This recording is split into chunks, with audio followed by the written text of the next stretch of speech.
The Red Badge of Courage, an episode of the American Civil War, by Stephen Crane. Chapter 4.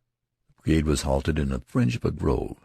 The men crouched among the trees and pointed their restless guns out at the fields. They tried to look beyond the smoke. Out of this haze they could see running men. Some shouted information and gestured as they hurried. The men of the new regiment watched and listened eagerly, while their tongues ran on gossip of the battle. They mouthed rumors that had flown like birds out of the unknown. "They say Perry has been driven in with a big loss."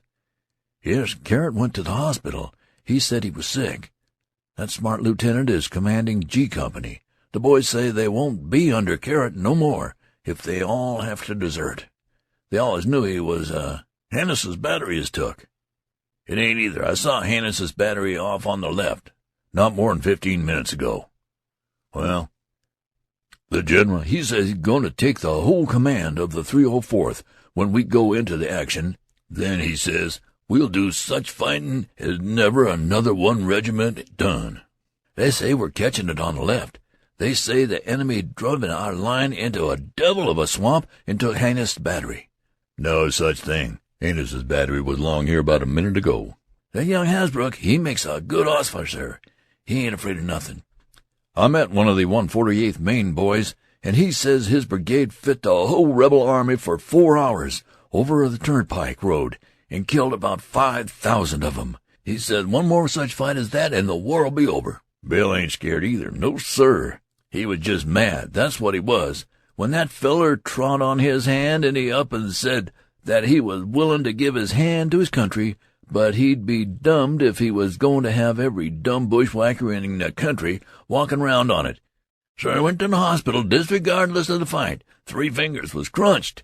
The dern doctor wanted to amputate 'em, and Bill, he raised a hell of a row, I hear. He's a funny feller." The din in the front swelled to a tremendous chorus. The youth and his fellows were frozen into silence. They could see a flag that tossed in the smoke angrily. Near it were the blurred and agitated forms of troops. There was a turbulent stream of men across the fields. A battery changing position at a frantic gallop scattered the stragglers right and left. A shell screaming like a storm banshee went over the huddled heads of the reserves. It landed in the grove, and exploding redly flung the brown earth. There was a little shower of pine needles. Bullets began to whistle among the branches and nip at the trees. Twigs and leaves came sailing down. It was as if 1,000 axes, wee and invisible, were being wielded. Many of the men were constantly dodging and ducking their heads.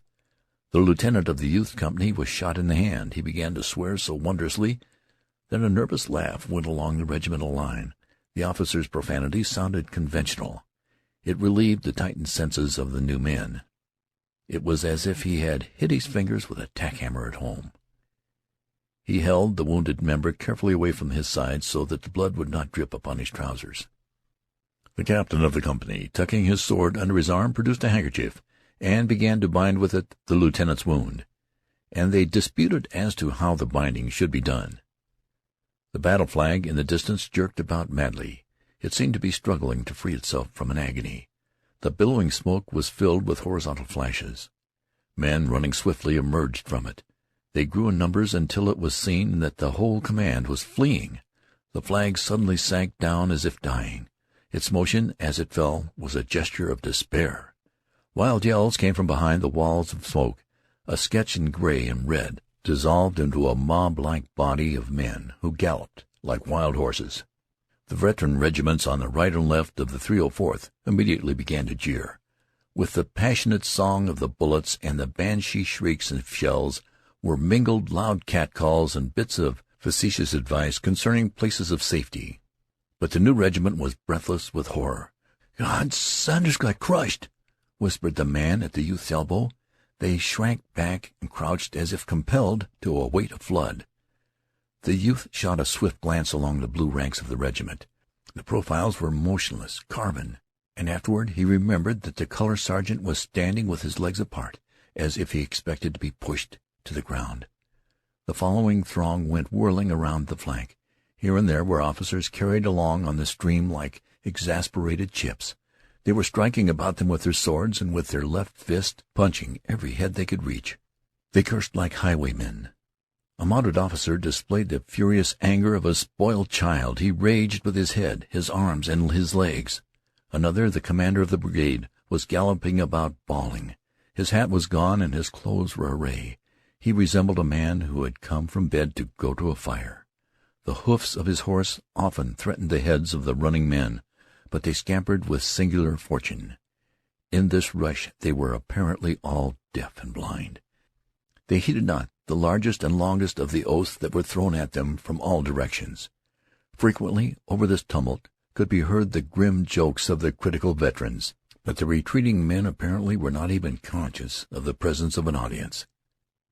The battle reflection that shone for an instant in the faces on the mad current made the youth feel that forceful hands from heaven would not have been able to have held him in place if he could have got intelligent control of his legs. There was an appalling imprint on these faces. The struggle in the smoke had pictured an exaggeration of itself on the bleached cheeks and in the eyes wild with one desire. The sight of the stampede exerted a flood-like force that seemed able to drag sticks and stones and men from the ground. They of the reserves had to hold on. They grew pale and firm and red and quaking. The youth achieved one little thought in the midst of this chaos. The composite monster which had caused the other troops to flee had not then appeared. He resolved to get a view of it, and then he thought he might very likely run better than the best of them. End of chapter 4.